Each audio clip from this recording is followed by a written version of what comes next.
अगर आपका आईएएस में नहीं हुआ, जो कि 99% लोगों का नहीं होता है, तो जिंदगी में आप और क्या कर सकते हैं, जानेंगे इस वीडियो में। सबसे पहले वो नंबर जो लोग जानने से कतराते हैं, लेकिन बहुत जरूरी है as a rational person for you to know, इससे पहले कि आप आईएएस की तैयारी शुरू करें। हर साल करीब 10 लाख लोग आईएएस के एप्लीकेशन फॉर्म भरते हैं। लास्ट ईयर जो था 5,80,000 के करीब एग्जाम दिए, उसमें से प्रीलिम 14,627 लोगों ने क्लियर किया। मेंस के बाद 2,845 लोग इंटरव्यू स्टेज पे पहुंचे और फाइनली 1,009 लोगों को क्लियर किया गया। लेकिन इससे पहले कि आप उन 1,009 लोगों के लिए खुश हों और अपनी छवि उनमें देखें, ये सब लोग आईएएस अफसर नहीं बने। इन 1,000 लोगों में से करीब 180 लोग ही आईएएस में भर्ती हो पाए। करीब 200 और लोगों को आईपीएस या इंडियन पुलिस सर्विसेज मिला, 55 लोगों को आईएफएस या इंडियन फॉरेन सर्विस मिला, और बाकी लोग जो थे वो भिन्न भिन्न सेंट्रल सर्विस एजेंसीज में चले गए, जिनका शायद नाम आप कभी सुनेंगे नहीं। मतलब उन 99.98% लोगों में से जिन्होंने आईएएस का एग्जाम क्लियर किया, 82% लोग आईएएस बन भी नहीं पाए। जनरल कैटेगरी में एक आईएएस बनने के लिए आपकी ऑल इंडिया रैंक 100 से कम होनी चाहिए। मैं ये सारी चीजें आपको क्यों बता रहा हूं? इसलिए नहीं कि मैं डिस्करेज करना चाहता हूं। आईएएस बनना शायद इस देश में किसी भी इंसान के लिए बहुत बहुत बड़ी अचीवमेंट होगी, एंड होनी भी चाहिए। It's one of the most exclusive, most elite, most dignified professions that this country has.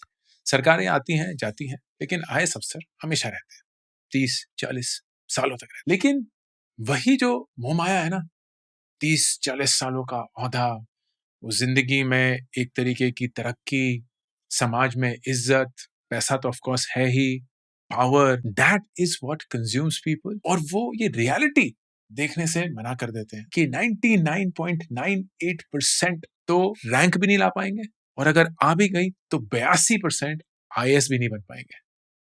The funnel is so incredibly small that it's almost like a lottery ticket.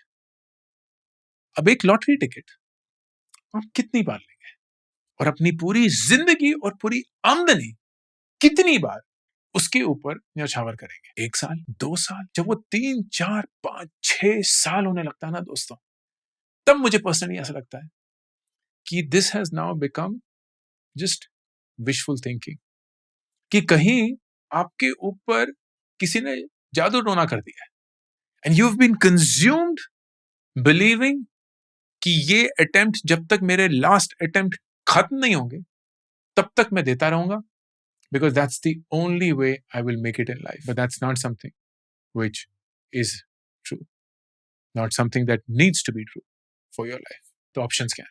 Number 1, state civil services. तो जैसे हमारे central civil services हैं which work for the central government and for the central agencies, वैसे ही हर state के भी civil services exam होते हैं।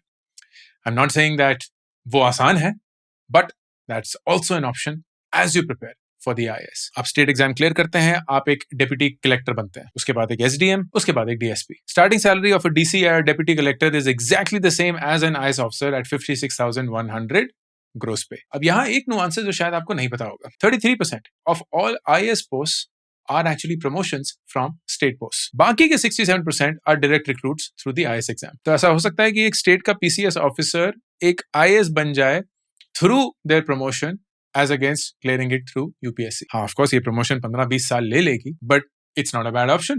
Ultimately, you will join the ranks of the IAS and retire with its perks and privileges.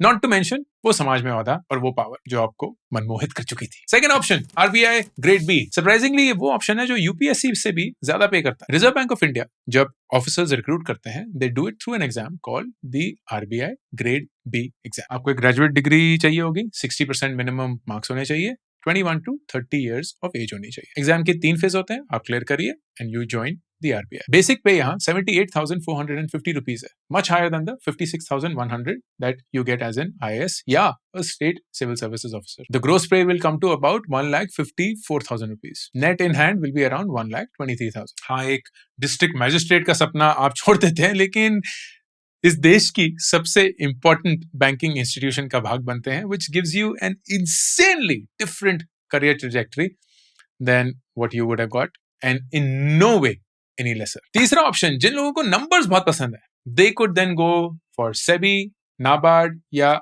other such regulators. तो अगर RBI नहीं, then there is a section of financial regulators जो grade A officers को select करते हैं through their exams. SEBI grade A is one of them. आपको exam clear करने के बाद असिस्टेंट मैनेजर का रोल मिलेगा. बेसिक पे 62,500, ग्रॉस पे around 1,84,000, in hand around 1.7 lakhs. फिर नाबार्ड का ग्रेड ए है, ये हमारा एग्रीकल्चर और रूरल इंडिया का बैंक है. उसी के साथ साथ आपका IRDAI हो गया जो कि इंश्योरेंस रेगुलेटर है. सिडबी हो गया which is the small industry development bank. पैसे के हिसाब से it will of course beat IAS. रुतबे के हिसाब से may not, but you develop expertise in a certain niche and that will hold good for you throughout. अगर आप लॉ ग्रेजुएट हैं then you can go in the direction of judiciary. तो state के judicial exams होते हैं जिससे आप एक सिविल जज बन सकते. एंट्री लेवल सिविल जज की जो पे रेंज है 77,840 to 1,36,520. इन हैंड जो है वो 1 से 1,40,000 के बीच में. रेंट फ्री हाउसिंग मिलती है, गाड़ी मिलती है, नौकर चाकर मिलते हैं. एक लॉ ग्रेजुएट के लिए फ्रैंकली ये एक बैकअप प्लान नहीं है. It could generally be the primary option. फिर एक और option which is frankly considered to be one of the most respected and stable government option is the SSC CGL, staff section commissions CGL exam. Graduate degree चाहिए, कोई interview नहीं है. Exam clear करने के बाद the highest position is the assistant audit officer that you can get. Level 8 पे शुरू होती है 47,600 एज द बेसिक पे. इनकम टैक्स इंस्पेक्टर बन सकते हैं, GST सेंट्रल एक्साइज इंस्पेक्टर बन सकते हैं, असिस्टेंट सेक्शन ऑफिसर बन सकते हैं. ये लेवल 7 के बेसिक पे आते हैं which is 44,900. The reason I call it the most respectable and stable is because work-life balance बहुत अच्छा रहता है. There are very clear promotion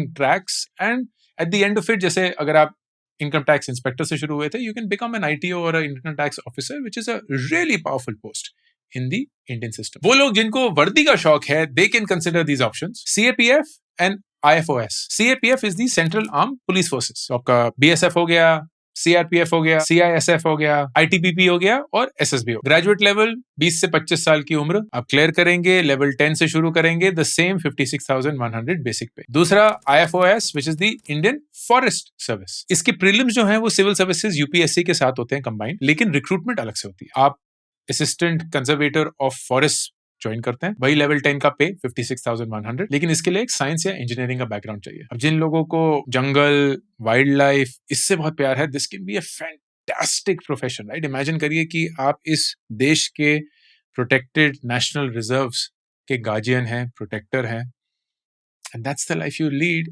while having a government job and everything that comes with it. आपको banker बनना है, academic है, तो banks के बहुत सारे PO या प्रोबेशनरी ऑफिसर एग्जाम्स होते हैं. स्टेट बैंक का अपना होता है SBI PO. बाकी पब्लिक सेक्टर बैंक्स का IBPS होता है. Starting base salary 48,840 rupees. Clear ladder है up to becoming a GM और अ general manager in the bank. अगर आपको एकेडमिक बनना है, प्रोफेसर बनना है, इंस्ट्रक्टर बनना है, तो आप UGC का नेट एग्जाम दे सकते हैं, नेशनल एलिजिबिलिटी टेस्ट. ये क्वालिफाई करता है आपको असिस्टेंट प्रोफेसर बनने के लिए या जूनियर रिसर्च फेलो बनने के लिए. रिसर्च फेलो की स्टाइपेंड 37,000 से शुरू होती है, 42,000 तक जाती है. असिस्टेंट प्रोफेसर की बेसिक पे 57,700 से शुरू. मेरी बहन ने यही किया था. वो UPSC के लिए तैयारी नहीं कर रही थी, उसने UGC नेट दिया अपनी PhD के बाद. She is now professor in Delhi university. सरकारी नौकरी है, सब कुछ एकदम सही है, ऑन दैट ट्रैक. मैं इतना ही बोलना था, बाकी कुछ बोलूंगा तो उसने मुझे बोला है कि नहीं बोलना पब्लिकली, तो मैं नहीं बोल. अब आते हैं सबसे मेन मुद्दे पे जिससे मैंने शुरू किया था. देखो दोस्त, अगर आपके से 10वीं कक्षा में 90% आ गए और आप एक साइंस स्टूडेंट, तो आप सोच सकते हैं कि चलो यार शायद IIT JEE की फाइट मारते हैं, क्योंकि 90 अगर 95% हो गया, 96% हो गया, तो मतलब दिमाग में कुछ तो है, एक जज्बा भी है, थोड़ी बहुत शिद्दत के साथ शायद हो जाएगा. लेकिन फर्ज करिए आप साइंस स्टूडेंट हैं और आपके 10वीं कक्षा में, या साइंस स्टूडेंट मतलब साइंस लेना चाहते हैं, 10वीं कक्षा में 60% आते हैं, तो फिर तो किसी लेवल पे बेवकूफी होगी कि आप JEE की तैयारी कर रहे हैं, या आपको लगता भी है कि आपकी JEE की रैंक आ जाएगी. चलिए मान लेते हैं आती भी है, क्योंकि क्यों अपने आप को हम प्रोत्साहित ना करें. 11वीं कक्षा में आप साइंस, फिजिक्स, केमिस्ट्री सब पढ़ रहे हैं, मैथ्स पढ़ रहे हैं, फिर से आपके 60, 65, 70% आते हैं. अब तो कहीं कुछ टिंग टिंग टिंग दिमाग में बजना चाहिए ना कि भाई शायद JEE बहुत दूर है, ये सवाल मुश्किल होते हैं. नहीं जी, हम अभी भी थोड़े मोटिवेशन में बहके हुए हैं, तो थोड़ी बहकी बहकी बातें करेंगे. JEE की तैयारी लगी हुई है अभी भी, ठीक है. अब JEE के थोड़े मॉक टेस्ट देने शुरू करते हैं, नंबर ही नहीं आ रहे, मतलब दूर दूर तक कोई रैंक का नामो निशान नहीं है. घमंड है, क्योंकि भाई उसी लेवल पे जीता है. 12वीं कक्षा आती है, प्री बोर्ड्स आते हैं, barely 60% आते हैं आपके. बोर्ड का आप एग्जाम देते हैं, आपको पता है कि 70-75% मैक्सिमम आने वाले हैं, तो आप किस लेवल ऑफ कॉन्फिडेंस से अपना जेई देंगे? या अगर मैं आपसे पूछूं, तुम्हें क्या लगता है अंकुर, जेई के तुम्हारे चांसेस क्या है? अगर वो इंसान उस पॉइंट पे बोलता है मुझे लगता है कि मेरे जेई के चांसेस 90% है, तो आपको पता है कि वो इंसान अखंड नंबर का गधा है। उसे सेल्फ अवेयरनेस नाम की कोई चीज नहीं पता, क्योंकि उसे ये पता चल चुका है कि वो विसिनिटी में भी नहीं है। अगर वो इंसान बोलता है यार मुझे पता है कि मेरे जेई में नहीं होने वाला, लेकिन 2 साल मेहनत करी है तो देना चाहता हूं, यू नो व्हाट, प्लीज दीजिए, पूरी लगन मेहनत से दीजिए, क्या पता उस दिन एग्जाम में कुछ मां सरस्वती आपके ऊपर आके बैठ जाए एंड निकल गया, डोंट से नो। लेकिन उसके बाद अगर जेई में नहीं होता एंड आपका दूर दूर तक कोई नंबर नहीं आया, आपके नंबर ऐसे थे कि रैंकिंग सिस्टम को भी थोड़ी सी शर्म आती आपका रैंक बताते हुए, देन फिर आप दूसरा अटेम्प्ट तो नहीं मारेंगे ना। That's exactly how you should think about the UPSC as well. There is a certain signal you start getting hanging out with people who are studying with you, mock exams देते हुए, coaching classes लेते हुए, ये सारी चीजें आपको कुछ बताएंगी ना। अगर आप अपनी आंखें बंद करके, अपने कान बंद करके, अपना दिमाग बंद करके सिर्फ 12th फेल मूवी देख देख कर अपने आप को वो धकियानूसी ख्यालात से भर रहे हैं कि यार 7वें अटेम्प्ट में भी मेरा हो जाएगा, I would personally say you are doing injustice to the talent that you were born with or the capability that you have. एक अटेम्प्ट दीजिए, 2 दीजिए, 2 के बाद अगर बहुत दूर है रुक जाइए, अगर पास है एक और दे दीजिए, जितने भी पास आए रुक जाइए।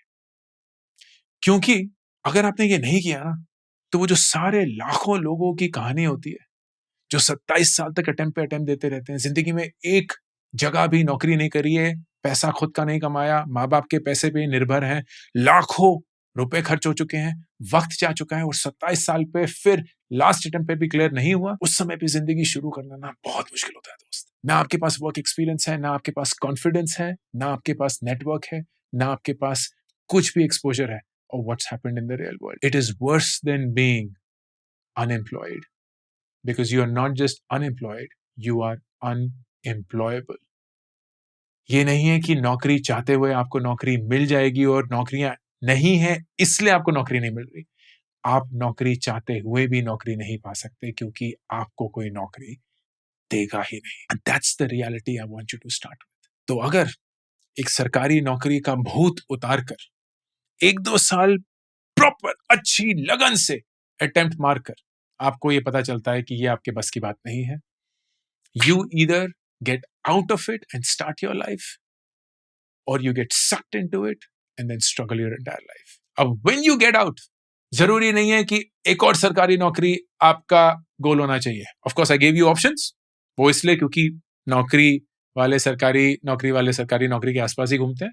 लेकिन अगर आप क्लियरली अपने टैलेंट, अपनी कैपेबिलिटी को मैक्सिमाइज करना चाहते हैं, देन बाहर जाइए, सरकारी नौकरी की दुनिया से एकदम अलग। क्योंकि अगर आपने मेहनत से तैयारी करी है ना दोस्त, आपके पास स्किल्स हैं जो अभी जंग नहीं खाए हैं एंड अभी भी कॉन्फिडेंस है जो पूरी तरह से टूटा नहीं है।